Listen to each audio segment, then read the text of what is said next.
Naveen, I know how important it is to be able to read the candlesticks in a chart in order to understand a little bit about the price action and what the big boy is trying to do. And sometimes we see a rejection candle, or some people also talk about pin bars. And usually they reflect a rejection from an area. And usually it means that it's going to go the other direction.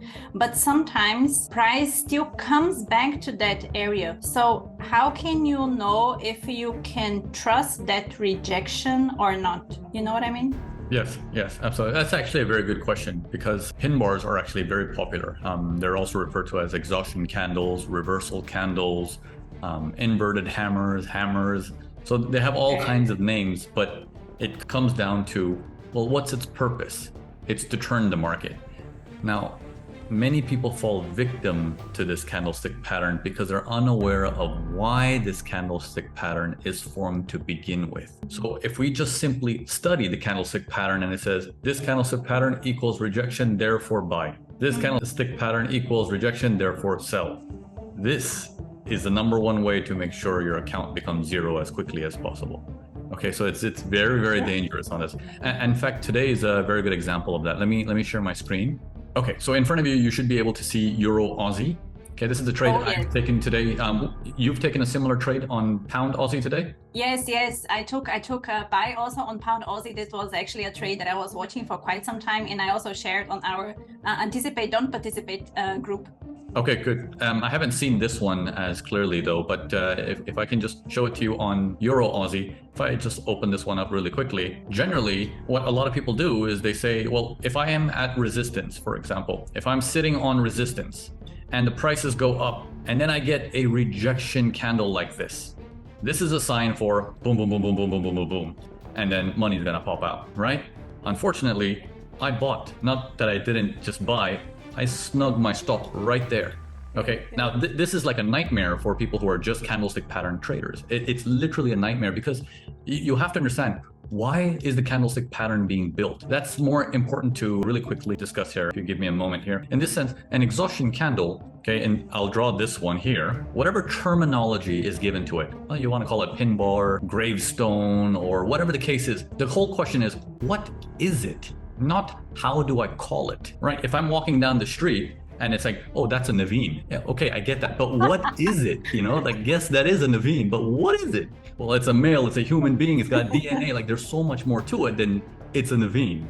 You get what I mean? So people are memorizing the definition of it, but rather than understanding what is it. So what this candlestick pattern is, it is a representation of what is inside. So candlesticks, do you know the history of candlesticks? Not so much. Okay, so it was made by a rice trader, let's just say back in the day.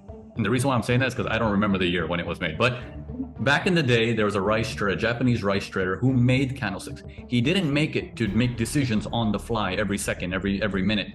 He made it so he can do it on a daily chart, and he can look in one visual look of what just happened. He made it for information purposes only. He didn't make it as a signal service for himself.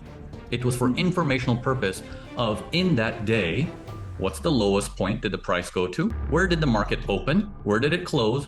And what was the highest point it went in that day? This gave him a very quick understanding of, okay, I know what happened today. It was a very bullish day today, or bearish day in the market today. Okay. Oh, it was a bullish day in the market today. The market opened here, it closed here. Even though it was bullish, it was interesting that it went up so high, but yet it closed down here. Interesting. It's information to ponder, not information to respond to, okay? So this is where the mistakes come in, because there's tons and tons of books written about reacting to candlestick patterns. And when the reactions to the candlestick patterns don't work, then we say, oh, add a support to it, add a Fibonacci sequence to it, add a moving average to it, add this to it, add that to it. But at the end of the day is, well, if you have to add so much, then why do you even need it? Right? So it's very important to understand as we go deeper into this, this is a representation that on a lower time frame, prices opened, they went up, let's call this red color. They went up, they smashed down, and they closed. Okay, that's the open, high, close, and low. Okay, So what this means is price was going up and getting rejected. Now, if we take a look at this today, notice how the pattern constantly emerges of prices get offered, they get bought. Prices get offered, they get bought. Prices get bought, bought. And then the news comes out, smashes down, bought.